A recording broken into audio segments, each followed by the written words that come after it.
Hola, Somos Isa y Lu, psiquiatra, y psicóloga, pero sobre todo amigas, que saben lo que es estar de un lado y otro. del espacio terapéutico, Queremos compartirte información en un espacio relajado y ameno acerca de distintos temas. en salud mental. Ojalá lo disfrutes. Porque al final, De terapeuta y loco, todos tenemos un poco. Hola, hola, bienvenidos, bienvenidas a este nuevo episodio del podcast de Terapeuta y Loco, todos tenemos un poco. Hoy tenemos un tema interesantísimo y creo que es un tema muy distinto a los que escuchamos normalmente cuando hablamos de salud mental, y es que vamos a hablar de neuropsiquiatría. Pero para hablar de esto, tal vez, Isa, si me ayudas a presentar a nuestro invitado de hoy.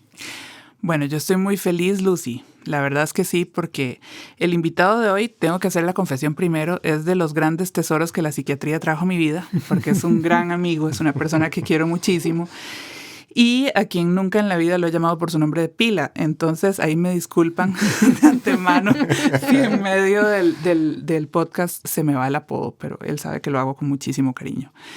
Entonces, nuestro invitado de hoy es un médico psiquiatra con alta especialización en neuropsiquiatría y demencias, graduado de la Universidad de Costa Rica como psiquiatra, de la UNAM en México y del Trinity College en Irlanda. Nada más y nada menos. Nada más y nada menos. Aparte de su práctica clínica, es docente, es investigador y es una persona muy completa que yo admiro muchísimo y que trabaja principalmente en toda esta parte de trastornos neurocognitivos, el doctor Jorge Mario León. Gracias, Doc, por acompañarnos hoy, por apuntarte a venir a hablarnos de este tema tan interesante y que creo que tampoco escuchamos hablar de la neuropsiquiatría. No sé si tal vez podríamos arrancar por ahí tratando de decir qué es esto de la neuropsiquiatría. Bueno, yo feliz, contento y más bien honrado, creo, de poder estar ante dos mujeres que admiro muchísimo. No solo porque las conozco, sino porque son excelentes profesionales. Entonces, es todo un honor estar acá. Gracias. Gracias. Disfruto mucho esto. Y pues hablar un poco de la neuropsiquiatría para mí es todo un placer. En realidad es algo de lo que me apasiona y creo. Entonces, hablar de esto es como sentirse en casa, ¿verdad? Y espero que así sea. Que sea un compartir experiencias más que yo venga a decirles qué significa desde la teoría, sino que más bien cómo lo ponemos esto en práctica, qué significa. Creo que hablar de la neuropsiquiatría es un tema bastante reciente, entonces para aquellos que nunca lo han escuchado, espero que aclaremos un poquito las dudas, ¿verdad? ¿Y qué significa? Claro, y que incluso lo digo como psiquiatra, ¿verdad?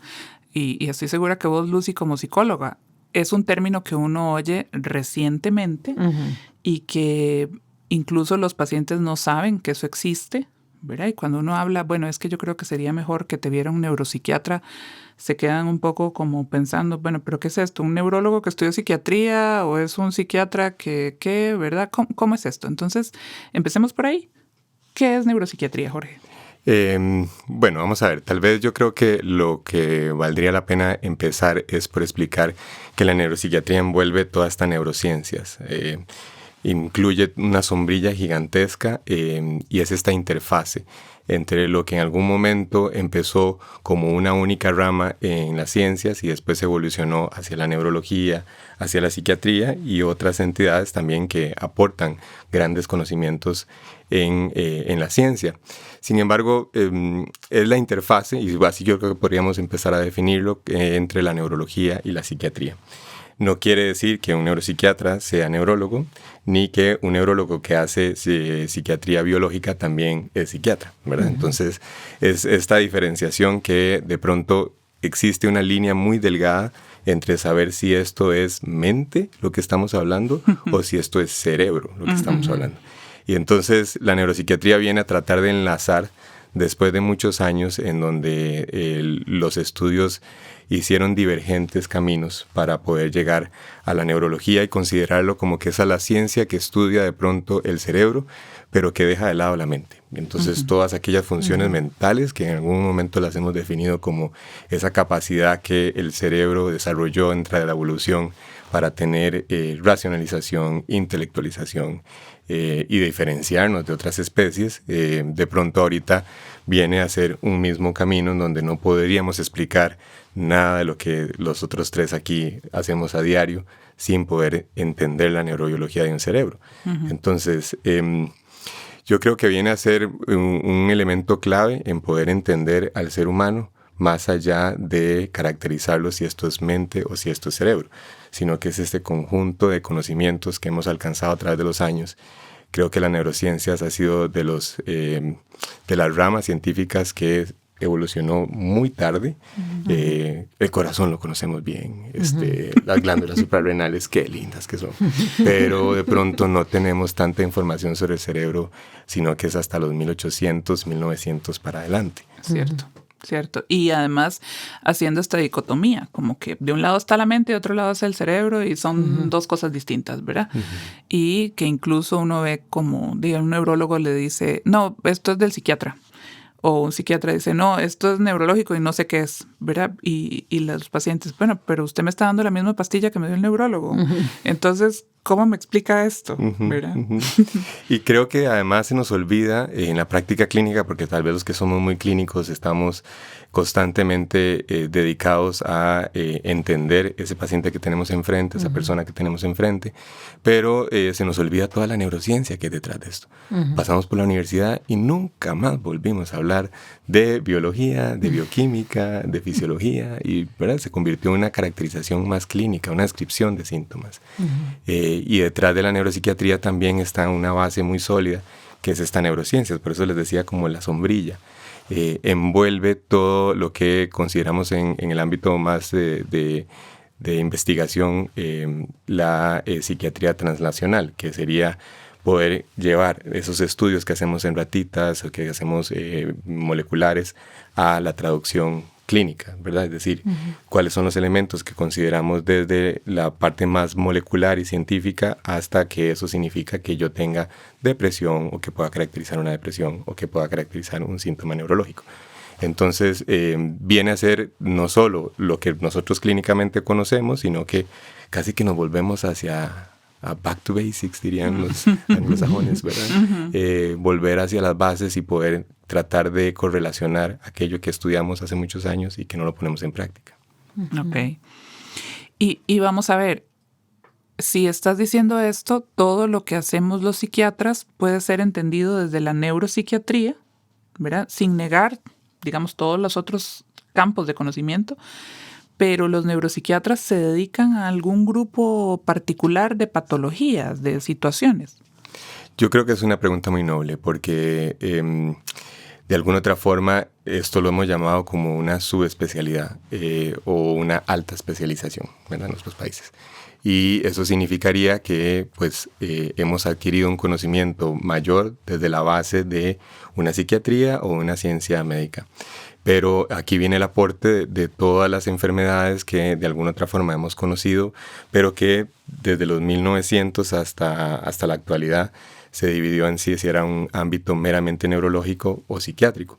Pero la neuropsiquiatría viene a agregar estas dos ciencias y ponerlas en una misma, bajo el entendimiento que psicología o psiquiatría ya lo tiene y ya lo hace.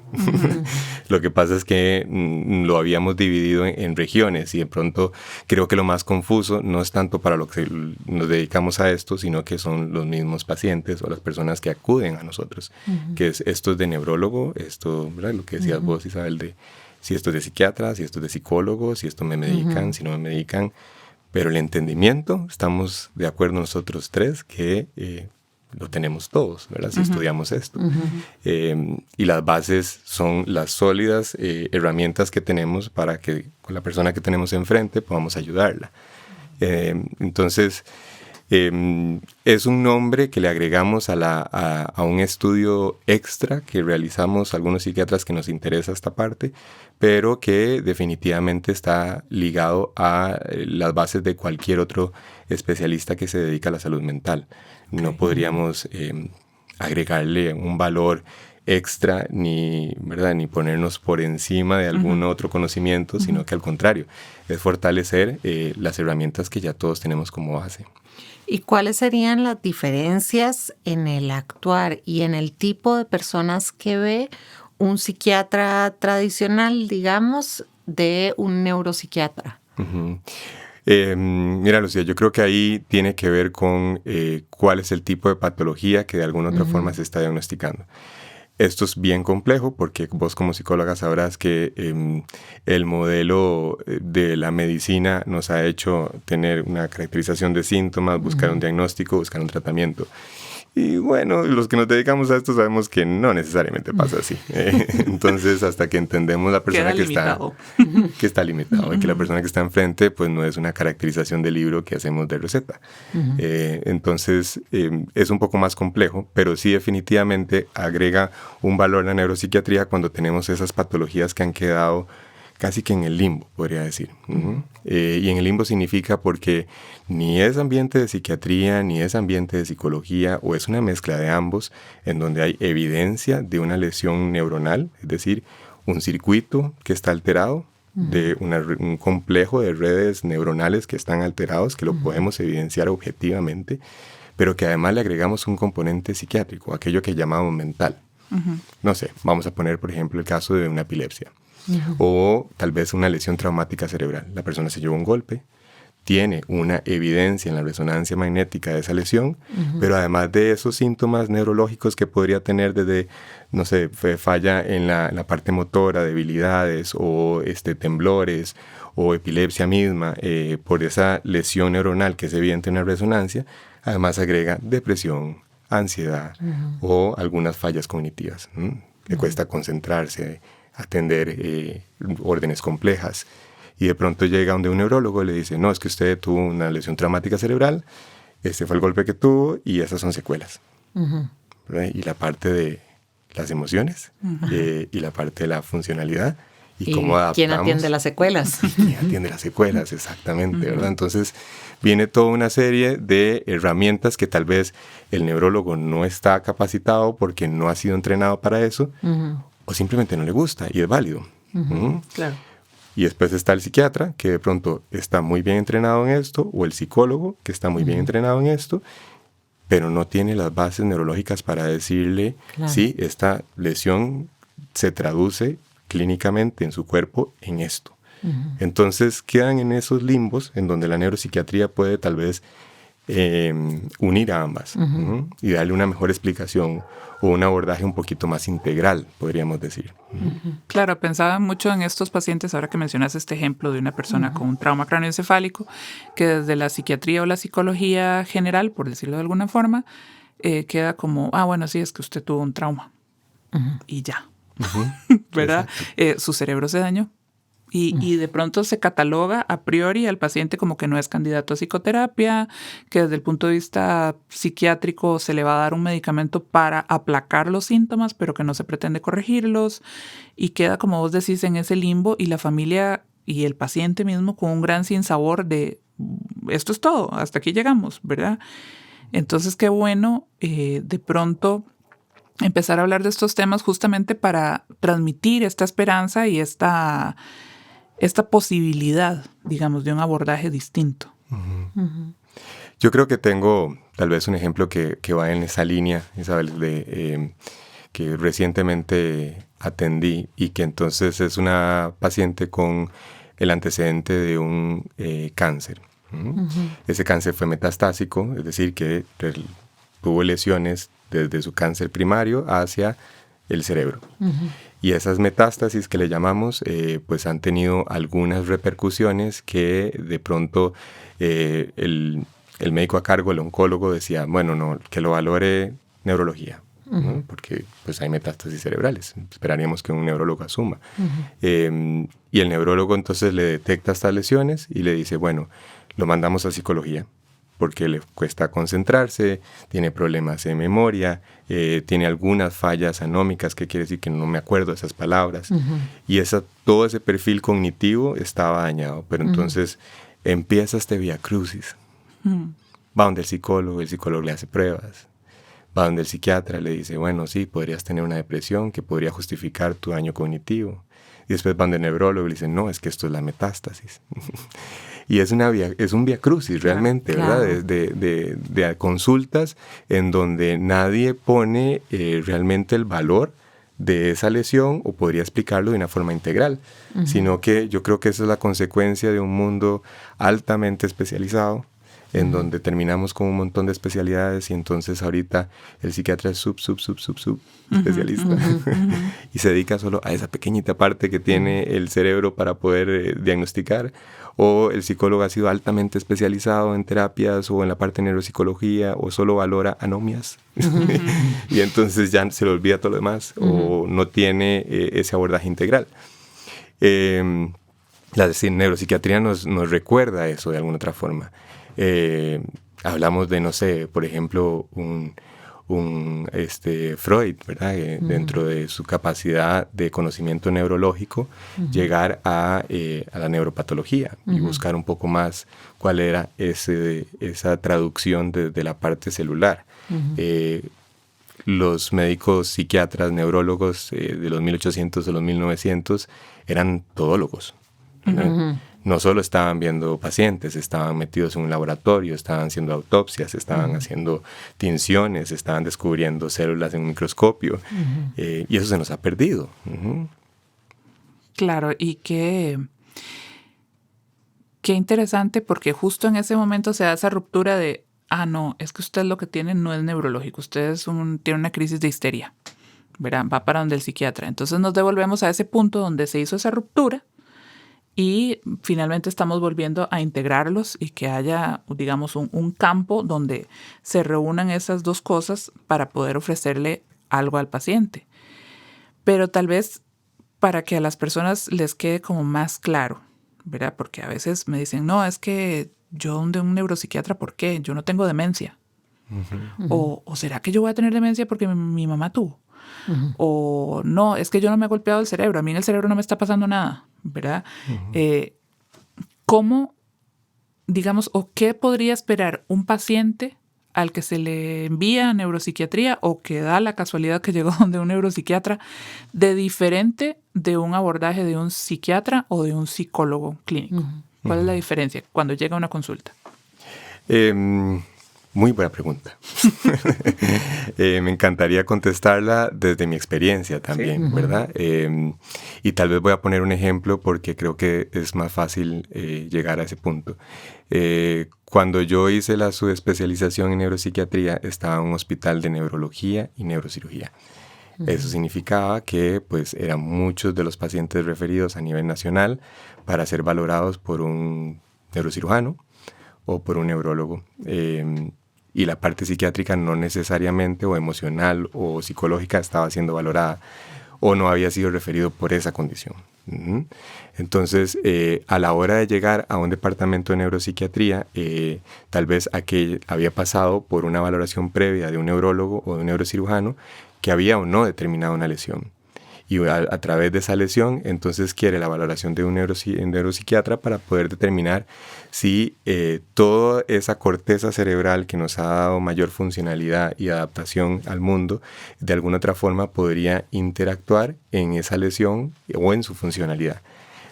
Lo explico de una forma más sencilla.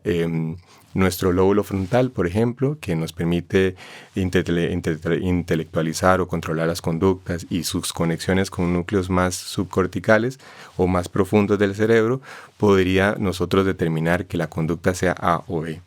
Entonces, si yo ya tengo una lesión que está determinada, el neuropsiquiatra viene a integrar esa información para poder saber cuáles son los mecanismos neuronales, de circuitos neuronales que hacen que la conducta, el pensamiento o las emociones estén de cierta forma.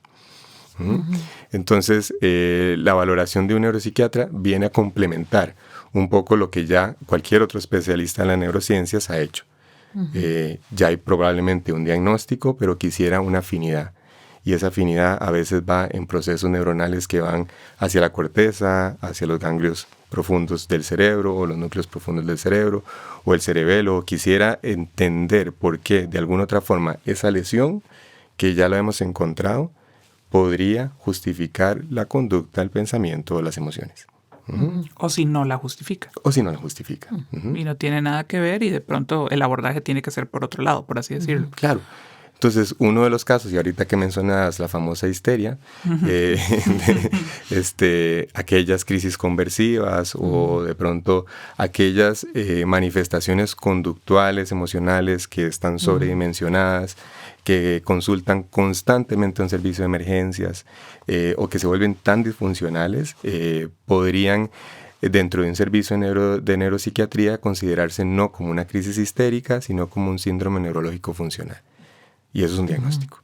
Entonces, realmente, y la experiencia fue así, que cuando valorábamos pacientes de este tipo, que eran considerados histerias, crisis conversivas, ha sido casi que maltratado una y otra vez por el mismo personal de salud, en donde le dice, eso son tonteras suyas, o eso es un trastorno de personalidad, pero usted no tiene nada. Un invento de su mente. Un invento de su mente. Entonces llega a un servicio de neuropsiquiatría y de pronto le podemos decir, bueno, eso que le han llamado histeria o que le han dado, no sé, como usted le quiera llamar, de la forma más peyorativa, ya no es eso, sino que es un síndrome neurológico funcional. No hay una crisis convulsiva, pero son pseudocrisis. Y eso quiere decir que realmente no hay una desconexión de los circuitos cerebrales que produce un chispero, para que me entiendan, y una convulsión, sino que le llamamos pseudocrisis y eso corresponde a un síndrome neurológico funcional. Pero es tan disfuncional y es tan válido que podamos tener un diagnóstico para que esos pacientes puedan sentirse aliviados y no estigmatizados, juzgados, etc. Qué importante, y pienso en la inmensa labor que sigue ahora. De educación, porque como vos decís, lamentablemente desde mucha ignorancia y muchos prejuicios, a muchos pacientes se les maltrata muchísimo, ¿verdad?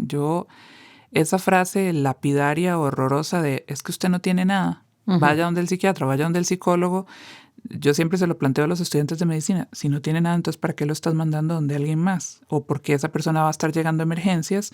¿O por qué va a llegar alguien pretendiendo una enfermedad? O sea, o porque vas a partir de ese supuesto a priori. Algo le está pasando. No es que no tenga nada. ¿Verdad? Puede tener ansiedad, puede tener depresión, puede tener mucho miedo, pero decir no tiene nada es terriblemente agresivo, ¿verdad? Contra esa persona.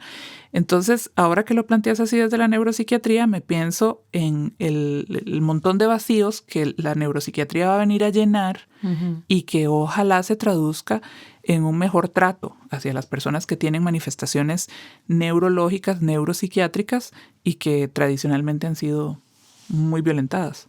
Y creo que tiene mucho que ver con lo que decías hace un rato, que de repente todo el mundo está viendo como su área de estudio y su especialidad, pero nos olvidamos que lo que tenemos es un individuo con todo conectado, ¿verdad? Que todo es parte de, y es lo más sencillo lo que estoy diciendo, pero como que se nos olvida eso tan básico de que tenemos una persona integral y que pues sí, está todo conectado. Hay y ahora justo que hablaban de hacia dónde vamos, hay una nueva tendencia y era que yo diría que está sumamente en boga. Empezaron los cardiólogos con esta tendencia, les agradecemos a ellos, pero los cardiólogos empezaron con esta tendencia de medicina de precisión y es esta nueva rama de la medicina que llega a psicología también, pero que es ser precisos en nuestro hacer. Cardiología tiene el mejor ejemplo porque ellos han logrado desarrollar estos famosos biomarcadores para sus enfermedades que les permiten determinar con precisión cuál es ese diagnóstico, hacia dónde vamos, cuál es el tratamiento y cuál es el pronóstico. Entonces, si yo tengo un electrocardiograma, que además de esto lo puedo hacer un poco más preciso, y me voy a un ecocardiograma, y además lo puedo hacer un poco más preciso y le mido troponinas y le mido todas esas enzimas cardíacas, yo podría saber con precisión si ese paciente que tiene un dolor torácico es un infarto. Qué lindo sería que en neurociencias tuviéramos eso, ¿verdad? Sí. Esos biomarcadores como para saber específicamente si yo tengo este síntoma, que es tristeza prolongada, que ya se sale de esos parámetros normales de adaptación. Podría yo tener un biomarcador que me lleve a saber si esto es una depresión severa, moderada, como lo queramos llamar. Entonces, a la fecha no tenemos esos biomarcadores y pacientes a mí me dicen, doctor, qué lindo sería que yo pudiera medirme la serotonina. ¿Cuántas veces hemos escuchado eso? Dios mío, un montón de veces. Que pudiera tener un examen de sangre que determine realmente que yo estoy deprimido o que yo tengo ansiedad. Exacto. Y que esto pasa por algo y no que me lo inventé o que es un producto de mi cabeza. Entonces, es el sueño. La tendencia es hacia buscar biomarcadores en todas las neurociencias. Que yo pueda saber que si te mido cierta proteína o que si te mido alguna función neuronal, un circuito o algo más funcional, podría yo llegar a un diagnóstico más preciso y no simplemente la caracterización. Esto también es sumamente riesgoso, ¿verdad? Sí, gracias. Eso estaba pensando. Ya yo iba por ahí. Les veo los ojos. Eso estaba pensando, sí. Yo sé, es sumamente riesgoso, ¿verdad? Porque se nos puede olvidar la esencia de la persona que tenemos enfrente. Su historia de vida, sus traumatismos a edades tempranas, sus mecanismos de defensa, todo. Pero no quiere decir que podamos hacer la combinación. Y yo creo que esa es la esencia de la psiquiatría, de la neuropsiquiatría. Poder combinar ambas cosas, ¿verdad? Que no se nos olvide la neurociencia, pero que además tengamos herramientas que podamos ser más precisos, tal y como los cardiólogos. Que podamos llegar a esa precisión en donde nos permita tener biomarcadores específicos para las enfermedades. Entonces, a la fecha, ninguna de las enfermedades mentales tenemos un biomarcador.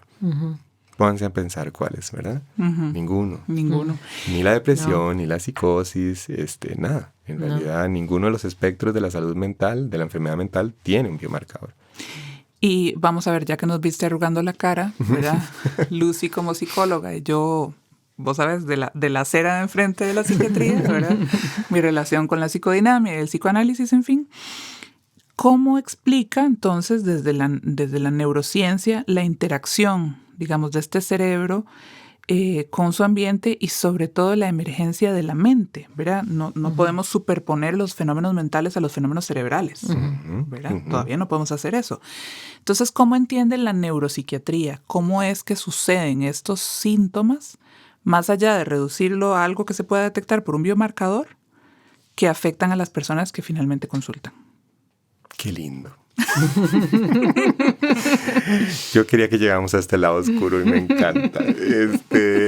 Vamos a aprovecharlo, disfrutarlo y vamos a tratar, bueno, por lo menos yo voy a tratar de explicar qué significa eso que acabas de decir en la terminología neuropsiquiátrica. Y es que nosotros hemos entendido, tanto en psicología como en psiquiatría, que somos desbalances de neurotransmisores.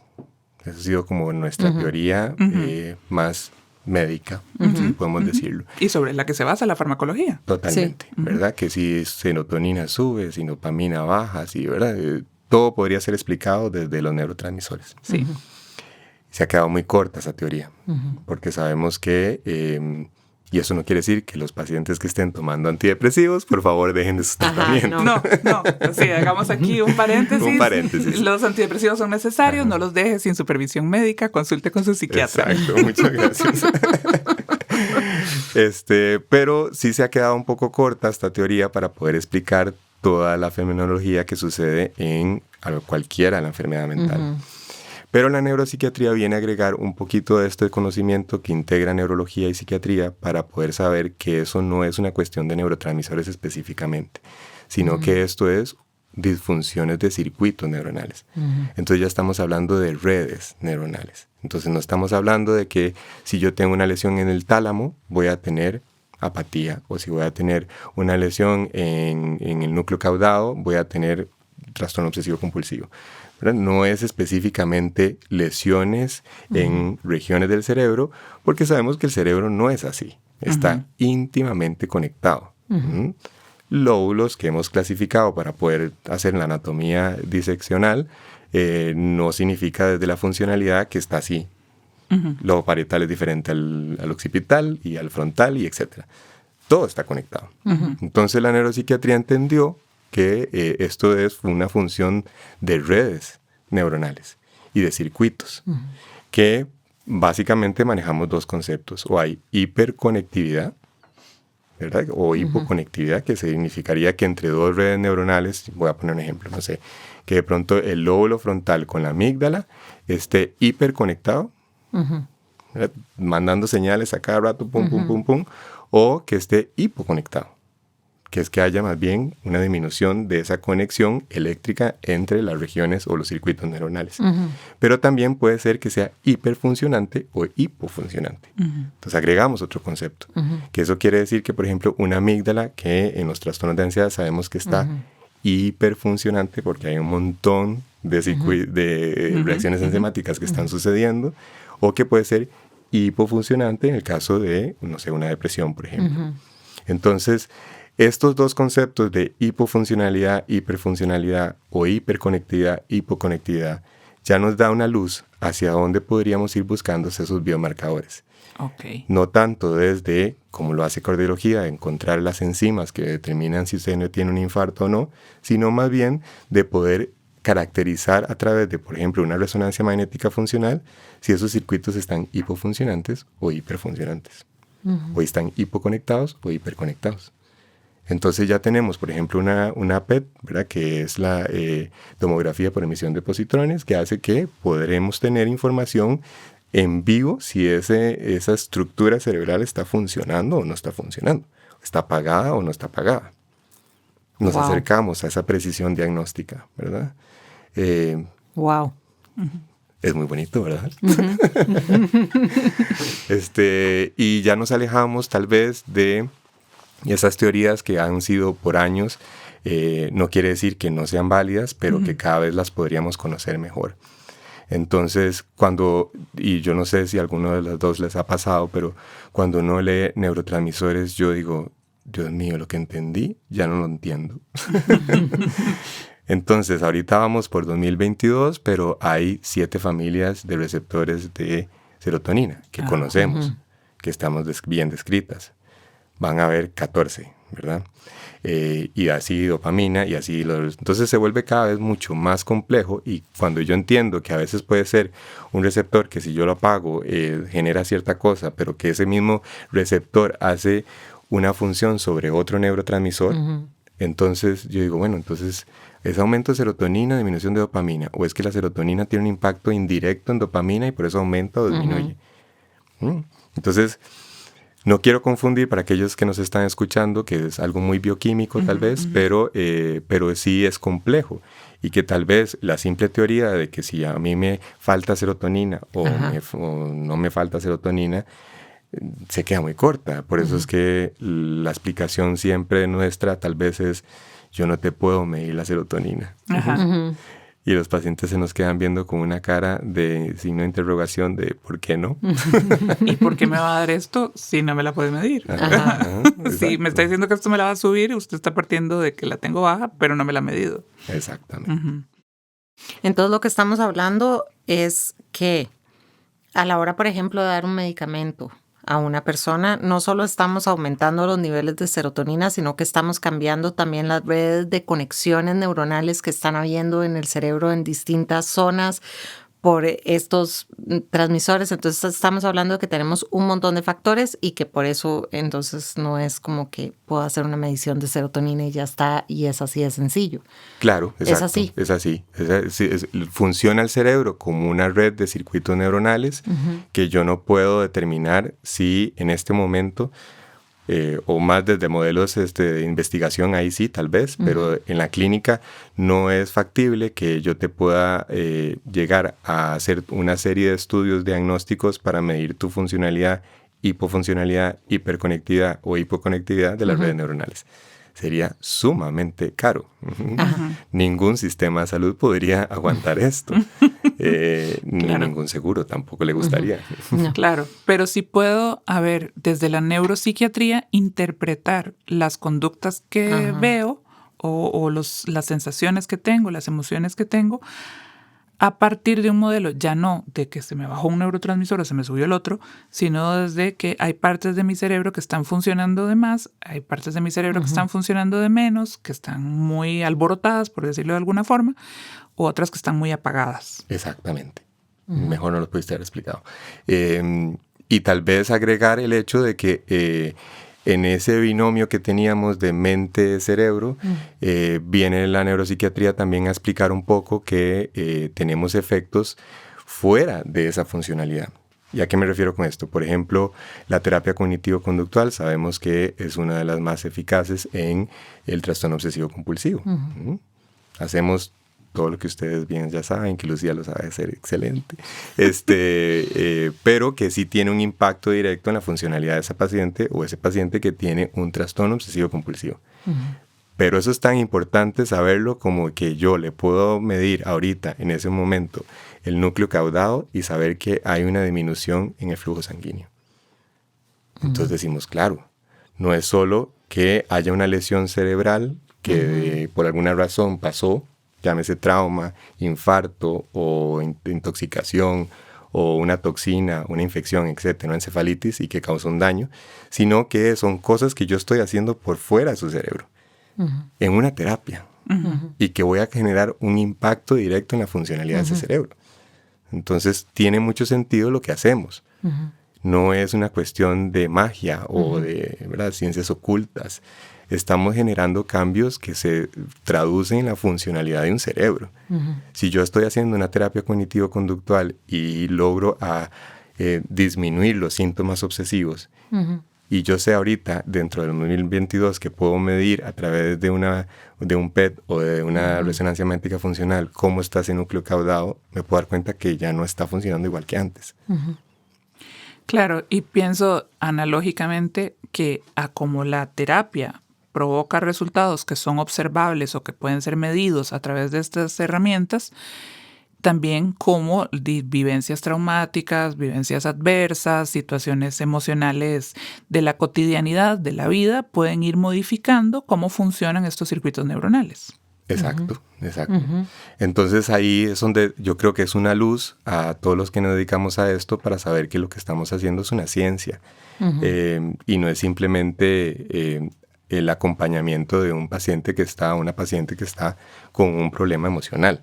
Estamos generando cambios dentro de sus circuitos neuronales, dentro de su funcionalidad, dentro de su neuroquímica. La neurona ya no se conecta igual. Estamos aumentando la neurogénesis y esa sinaptogénesis para que la neurona se conecte mejor. Entonces no es algo que alivia solo simplemente el síntoma y que no estamos generando algo que perdure en el tiempo. Ahorita está toda esta ciencia de las panómicas, que es la proteómica, la metabolómica, la epigenómica y todas las nómicas que ayudan a entender que no solo estamos haciendo cambios en el momento porque lo vemos desde la clínica, sino que estamos haciendo cambios en la síntesis de las proteínas, o es decir, en la formación de proteínas que va a traducir en sus generaciones. Lo estamos codificando en el ADN. Suena muy ciencia ficción, pero eso no es así. Es real. Y a ver, y tal vez para ponerlo en términos muy sencillos, a mí me gusta esto que estás explicando, porque muchas de las veces los pacientes tienen miedo de, voy a tener que tomar tratamiento para toda la vida. O lamentablemente existen prácticas donde por distintas razones un medicamento se deja para siempre, nunca se modifica y tal vez sí se pudo haber quitado, o va a haber va a haber un momento para quitarlo porque ya esos cambios sucedieron. Y digamos, ese cerebro se modificó a partir del tratamiento farmacológico, pero también a partir de un proceso psicológico adecuado para la situación, y la persona puede que ya no necesite más el medicamento. Total. Y habrá pacientes que no requieren ni siquiera el abordaje farmacológico. Exacto. Y que estamos haciendo lo suficiente como para hacer esos cambios perdurables en el tiempo. Y con una psicoterapia, por ejemplo, ¿verdad? Entonces, sí estamos en la luz de poder crear herramientas, todavía no estamos llegando ahí, creo que vamos hacia ese camino de biomarcadores, en donde podríamos no solo caracterizar mejor la enfermedad y hacer un diagnóstico más preciso, sino que también tener una terapia más precisa. Si yo tengo bien claro, por ejemplo, cuál es el circuito neuronal con el que yo quisiera trabajar, porque no solo entiendo cuál es la función que tiene, sino que además cuál es la lesión que produce, entonces yo podría trabajar sobre ciertas cosas. Voy a poner un ejemplo. Por ejemplo, la terapia con estimulación magnética transcranial, sabemos que es aquellos que no conocen, es una estimulación magnética, así como su nombre lo dice, a regiones corticales, es decir, a la corteza cerebral que está por debajo de esos 8 milímetros y que hace una readecuación de esos neurotransmisores o de la funcionalidad de ese circuito. Entonces yo puedo trabajar sobre circuitos, por ejemplo, el dorsolateral prefrontal izquierdo, que hace toda esta parte cognitiva de concentración, atención. Puedo trabajar sobre ese circuito y modificar, hacer cambios para que funcione mejor la cognición y la atención. Entonces, hay terapias que ya están siendo específicas para circuitos neuronales. O de pronto yo puedo trabajar sobre una terapia mindfulness y saber que ahí lo que voy a trabajar es específicamente circuitos que se encargan de los lóbulos no solo frontales, sino que dorsales o posteriores del cerebro, generando cambios importantes en las manifestaciones clínicas, por ejemplo, de una depresión o de la anedonia. O específicamente saber que si yo tengo una paciente con apatía, con desgano, desmotivación, falta de energía, voy a utilizar aquellos circuitos neuronales probablemente mediados por la dopamina para poder reactivar ese circuito.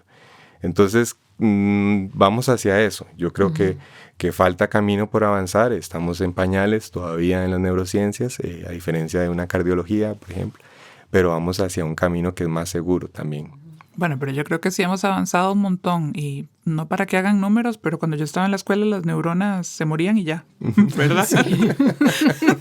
Y no había cómo reponer. No había cómo reponerlas. Entonces, no hagan números a partir de ese dato, pero yo creo que sí hemos avanzado bastante. Hemos avanzado muchísimo. Sí. Y a partir de esto que vos decís, Isabel, ¿qué podemos hacer para tener claridad de que nuestro cerebro también es importante cuidarlo, que sí podemos generar nuevas neuronas y nuevas conexiones neuronales y que a pesar de que haya lesiones a veces podemos igual compensar con de otras formas y podemos crear nuevos circuitos que nos ayuden a funcionar de manera distinta? ¿Qué podemos hacer para cuidar este cerebro y el funcionamiento del cerebro a partir de esto? Hay un concepto muy bonito, Lucía, que se tiene, y lo hemos escuchado varias veces, que tiene que ver con esta neuroplasticidad. Y es esa capacidad que tiene el tejido cerebral para adaptarse a las adversidades. Es casi que como una resiliencia química. Entonces, podemos tener ahorita herramientas que van en pro de esa plasticidad neuronal. Específicamente hay medicamentos que ya sabemos que pueden propiciar ese proceso bioquímico que tienen que ver inclusive con un medicamento como el litio. El carbonato de litio, a pesar de que es un medicamento bien complejo y tendría algunos efectos secundarios no deseables si lo sabemos usar, es un medicamento que ya intraneuronal, es decir, que no está por fuera de los receptores de la neurona, sino que adentro de la neurona está generando cambios en pro de esa plasticidad neuronal. Entonces, hay mecanismos que tal vez han escuchado de la potenciación a largo plazo y cómo la memoria en el hipocampo mejora, cómo podría tener un impacto tal vez en otras dosis en enfermedades como los trastornos neurocognitivos o las demencias. Vamos a entrar a ese conocimiento de generar plasticidad neuronal, pero tan importantes son los procesos bioquímicos como factores de riesgo en la prevención. Creo que nos dedicamos mucho a veces a tratar de curar y se nos olvida prevenir. Entonces el ejercicio, la dieta, el dormir bien, vínculos emocionales estables, el que usted esté cognitivamente activo, podría simplemente ayudar a que esos procesos de neuroplasticidad mejoren. Y uno lo ve en los pacientes de rehabilitación neurocognitiva. ¿Qué diferencia hace cuando hacen ejercicio? ¿Qué diferencia hace cuando comen bien? Sabemos más ahora, y sé que han hablado de esto en algún otro momento, de la microbiota intestinal y cómo podría generar cambios importantes a nivel cerebral. Está todo conectado. Y qué valioso esto que decís, ¿verdad? Porque este espacio justamente está muy pensado para trabajar desde la prevención, desde compartir este conocimiento tan rico y tan especializado como el que vos nos traes hoy, justamente para que sea de utilidad para prevenir y no llegar necesariamente a me voy a ir a curar porque tengo un circuito alborotado, sino voy a tratar de que mi circuito no se me alborote, ¿verdad? Entonces, el ejercicio, una dieta adecuada, un descanso adecuado, qué importantes que son, y toda esta otra parte que vos hablas de los vínculos, ¿verdad? De estas redes de apoyo que también hemos hablado, de estas redes interpersonales que los seres humanos tenemos que desarrollar para cuidar este cerebro. Pero ahora bien, más allá de eso, hay cuestiones puntuales, digamos como muy específicas que digan, o sea, sí, con el ejercicio me cuido el corazón, me cuido el peso y me cuido el cerebro, pero propiamente para el cerebro, algo así como exclusivo, que las personas que están oyendo esto digan, me voy a poner a hacer sudokus o me voy a poner a hacer, ¿verdad?, crucigramas, que existe como este, ¿verdad?, mito o esta creencia. ¿Qué podrías decirles a las personas que nos están escuchando? Yo creo que es una pregunta difícil porque va a depender de que generalicemos recomendaciones y va a ser muy específico para cada persona. No podríamos decir que esto se convierta en una receta de cocina y que si yo hago checks, tengo una buena salud mental, por ende una neuroplasticidad cerebral y no me va a pasar nada. No funciona así definitivamente. Pero sí hay herramientas que podemos trabajar específicamente desde ese conocimiento. Entonces, cualquier injuria cerebral podría ser suficiente como para que podamos alterar esos circuitos neuronales. Y tal vez yo creo que el factor más importante que todos tienen en común es la parte del riesgo cardiovascular. Entonces hablamos de obesidad y el impacto de la obesidad, hablamos de las dislipidemias o que el colesterol, triglicéridos estén altos, hablamos cómo la vasculatura y los procesos inflamatorios constantes tienen un impacto directo en el cerebro y eso por ende también en la funcionalidad, que se hiperconecte, hipoconecte. Si yo tengo una seguridad de que mi ambiente no me resulta amenazante, creo que es lo más importante que puede tener el ser humano. El ser humano está capacitado para poder tener y lidiar con el riesgo, pero no está capacitado para lidiar con la incertidumbre. Entonces, generar esos espacios de seguridad de pronto podría ser lo suficiente como para que yo empiece a trabajar sobre mi salud mental. Yo no he visto, y no sé si ustedes me corrigen, pero yo no he visto ningún paciente que tenga una buena salud mental si su espacio no es seguro. De ninguna forma. De ninguna forma. Totalmente de acuerdo. Tiene que haber un espacio seguro, ya sea porque hay un espacio seguro en su trabajo, en sus vínculos, en sus emociones, inclusive en considerar que su contexto no le resulte amenazante. Entonces, si tenemos un trastorno de ansiedad por ahí, hay que trabajarlo, porque si no, entonces no podemos construir esa neuroplasticidad. Entonces es parte de, a veces inclusive de detectar. Estos espacios son riquísimos porque podemos hablar de estos temas y la gente tiene acceso a esta información. Nos llegan muy tarde. Nos llegan ya con los trastornos de ansiedad, con los trastornos psicóticos, con las depresiones. Quisiéramos tenerlo antes. Y que la gente entienda que si yo estoy trabajando hoy a mis 30, 20, no sé, 40 años, estoy construyendo mi envejecimiento. Desde los estudios de trastornos neurocognitivos sabemos que hay varios factores que si no los trabajamos en edades que son de vida media, ya no hay nada que hacer cuando llegamos a la adulto mayor. Tiene que ver con la educación, tiene que ver con vínculos sociales, tiene que ver con el ejercicio, el riesgo cardiovascular, la socialización o el aislamiento y los trastornos mentales en general, depresión y ansiedad. Pero es cuando llegamos a una etapa en donde ya están instaurados que ya trabajamos sobre unas bases que no son sólidas, que no son seguras. Qué importante esto que decís porque justamente devolviéndome como al inicio, mucha gente puede tener en el imaginario que el neuropsiquiatra lo que va a atender es a la persona que ya tiene una demencia, que ya tiene una enfermedad de Alzheimer o que ya tuvo un infarto cerebral.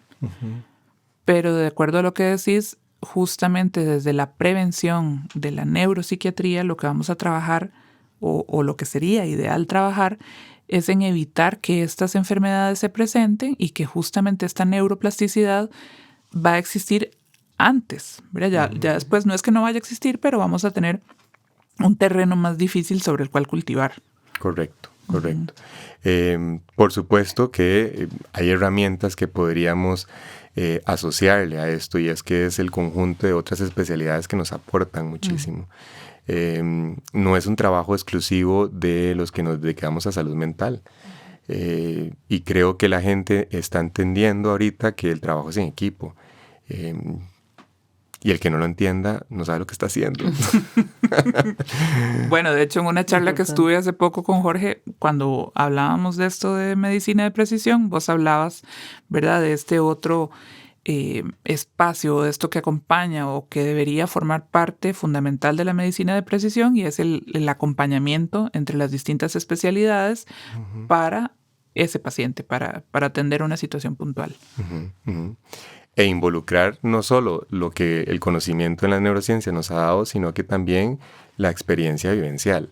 De pronto hay una experiencia, los familiares, que enriquecen muchísimo esto. ¿Cuál es el contexto en el que esa persona se desenvuelve? ¿Cuáles son las herramientas que tiene? Nos quedamos con la que la historia del paciente en queja nos dice, pero si nos vamos más allá, nos encontramos una serie de información que enriquece muchísimo esto.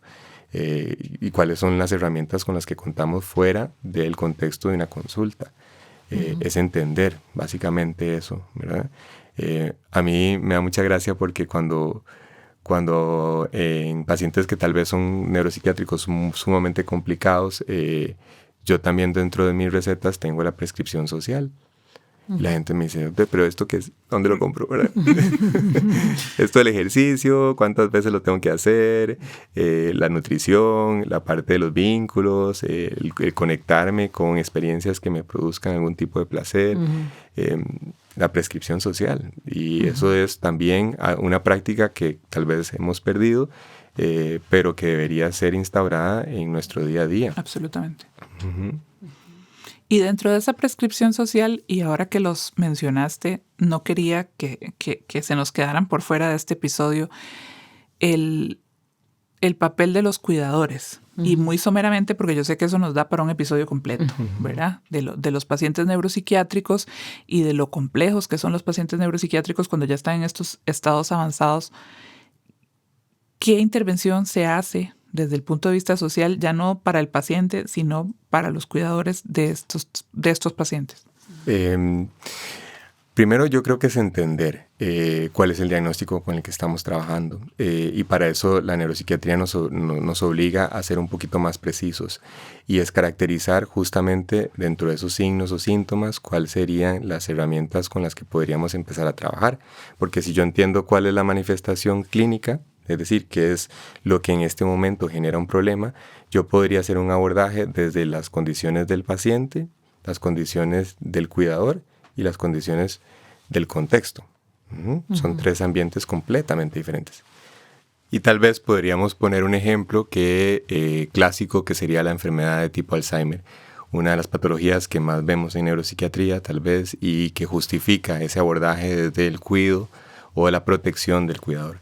El cuidador muchas veces tiene algunos comportamientos o manifestaciones que pueden exacerbar los síntomas clínicos en una demencia tipo Alzheimer. Qué sé yo, por ejemplo, que llegue y lo salude de una forma inapropiada, porque es amenazante, llega, lo abraza o lo toca físicamente de una forma en donde la persona con un trastorno neurocognitivo podría no percibir esas señales como algo agradable, sino como bien amenazante. ¿Por qué? Porque se confunde, porque no sabe quién es, porque no mide la profundidad y hay alteraciones sensoperceptivas. Entonces, todo el abordaje que le hacemos al cuidador también sería desde cómo cuidar a una persona que tiene este tipo de síndromes. Ahora, el cuidado específico del cuidador, valga la redundancia, es de entender cuál es su función en ese rol, o cuál es la función que podría tener en la protección de una persona que tiene una enfermedad de Alzheimer o una demencia o un deterioro neurocognitivo. Es todo, yo creo, un tema aparte, sí, pero muy válido reflejarlo, que sí hay manifestaciones que podrían, inclusive en ese contexto que vive una persona que tiene un síndrome neurocognitivo o un síndrome neuropsiquiátrico, redes de apoyo que significaría ese ambiente seguro. Ahora, lo que pienso es que tal vez en el cuidador tenemos a la persona perfecta para hacer prevención, tal vez para prevenir un síndrome de burnout en el cuidador o un síndrome del cuidador, ¿verdad?, que puede conllevar un trastorno depresivo. O sea, creo que ahí hablábamos hace un rato que normalmente no los tenemos en consulta en el momento en que quisiéramos, para evitar que pase todo lo que va a pasar después cuando ya llegan a consulta, ¿será ese como el paciente perfecto para hacer prevención y evitar que se convierta en paciente después? Claro, y es que entender, Lucía, justamente lo que estás diciendo, que no se limita a tener un síndrome neuropsiquiátrico porque tenés un paciente enfrente, sino que es todo lo que está detrás.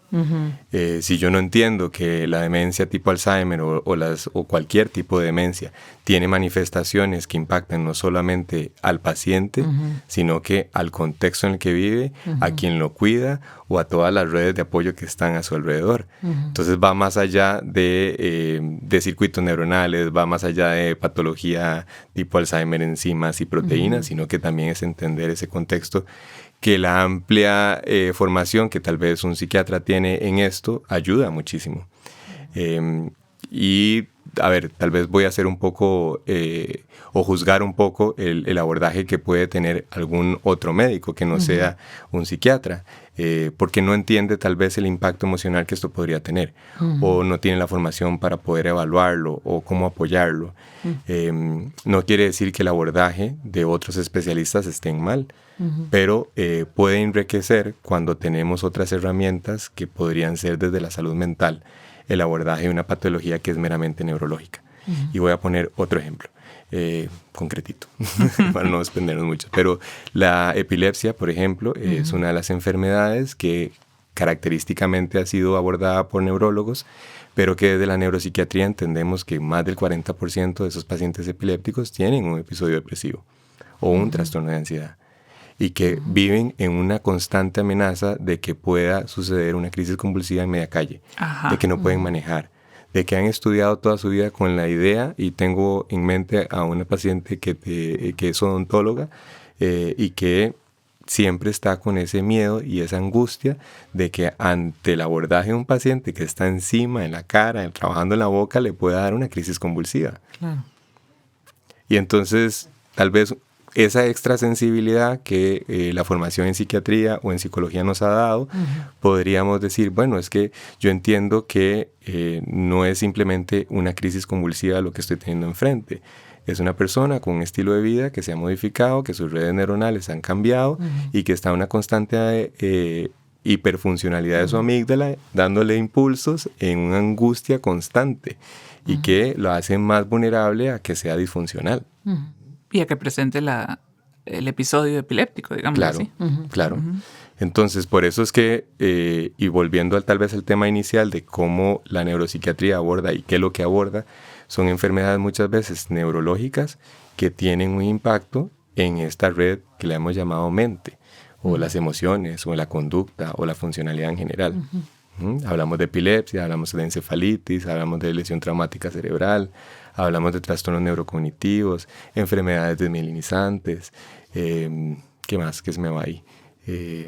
Toda la parte neurológica, que tiene un impacto en la salud mental o que tiene un impacto en la mente, y es de pronto depresión, ansiedad, psicosis, trastornos de conducta.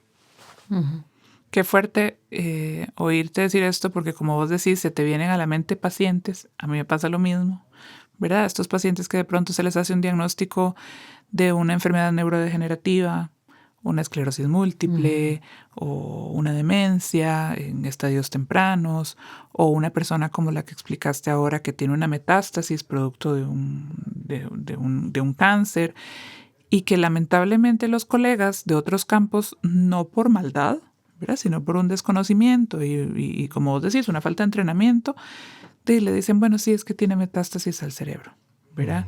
Y uno ve frecuentemente en hospitales generales que de pronto llega esta interconsulta del psiquiatra y que le dicen, es que la señora está llorando. Y uno, ¿por qué está llorando? Es que tiene metástasis en el cerebro y le dimos la noticia.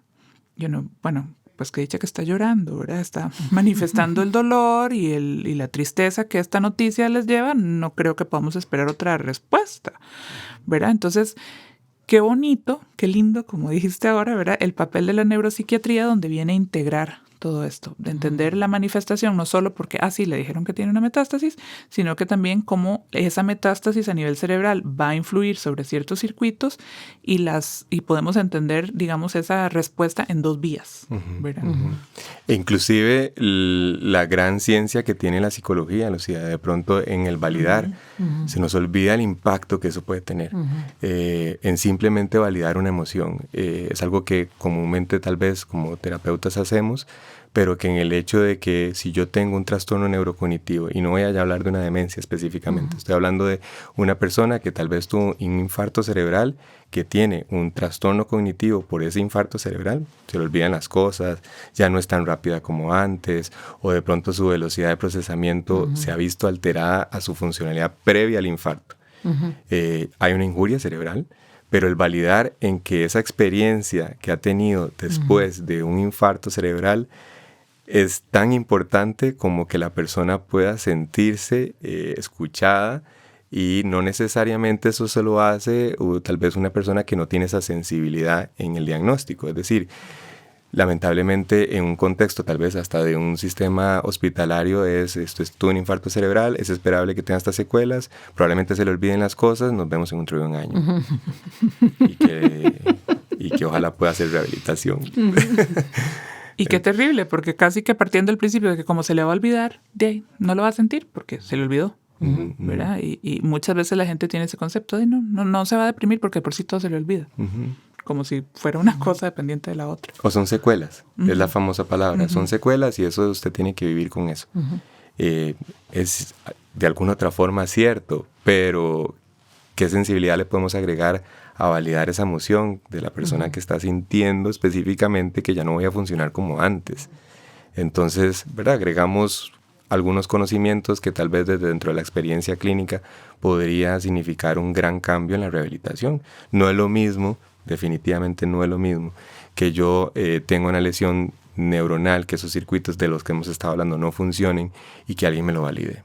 La experiencia es totalmente diferente. Que yo sepa que puedo tener una persona en la que le cuento que las fallas en memoria son reales y que no es manipulación, que no son chineos, que no lo que quiero buscar es una pensión y que ya no deje de trabajar. Quiero seguir trabajando, pero no puedo. O no funciono como antes. Qué importante, y la parte que yo rescataría muchísimo es todo lo que pasa en mi cuerpo impacta en mis emociones y en mi comportamiento, y todo lo que pasa en mi comportamiento, en mis emociones, va a impactar en mi cuerpo. Y yo sé, suena súper básico, pero nos olvidamos a veces de algo tan básico como eso, ¿verdad? A nivel de cambios conductuales podemos impactar nuestro cerebro realmente y ver cambios fisiológicos en nuestro cerebro, y a partir de cambios fisiológicos impacta también nuestras emociones y nuestro funcionamiento y nuestra conducta. Y algo tan sencillo de repente queda tan olvidado en el mundo de la salud en general, porque como que ha quedado ahí súper dividido. Entonces son secuelas, te lo inventaste, es histeria, y ahí quedó. Inclusive yo, volviéndonos un poco más filosóficos, yo pienso en cómo, o más bien me encantaría escucharlas a ustedes que piensan de poder cambiar modelos de atención en salud mental, y tal vez eso sea el tópico para otro podcast, pero nos hemos acostumbrado, por lo menos desde la experiencia en medicina, es que el modelo es de una consulta estructurada, una entrevista, hago un diagnóstico, manejo y planeo qué voy a hacer. Pero qué importante sería, por ejemplo, y para mí ha quedado muy claro que en la neuropsiquiatría, por ejemplo, lugares como hospitales de día, en donde yo puedo ver cuál es la interacción de esa persona con otras personas, cuál es su movilidad, su funcionalidad, de qué necesita, cuál es la asistencia que ocupa, cómo procesa la resolución de conflictos. No es algo que yo vea en una estructura de una entrevista. Lo necesito tal vez en un modelo más de hospital de día o de interacción o de visualización de relaciones interpersonales, y eso es un modelo que tal vez deberíamos ir cambiando, pensando cómo modificar. Y que las entrevistas pudieran ser más amplias. Recientemente me pasó que tengo un chico con el que veníamos trabajando, un adolescente, en temas de enojo.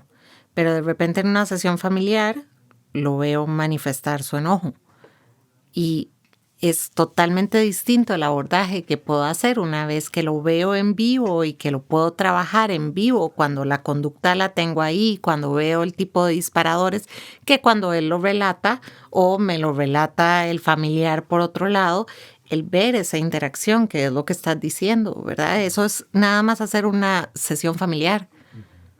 Y de repente son cosas que no entran dentro de esta estructura de una entrevista estructurada. Ya hago una planificación y sigo ciertas líneas, excepto en ciertos casos muy particulares, donde sí está indicada la entrevista a la familia, como en demencias, por ejemplo, por lo general no lo hacemos.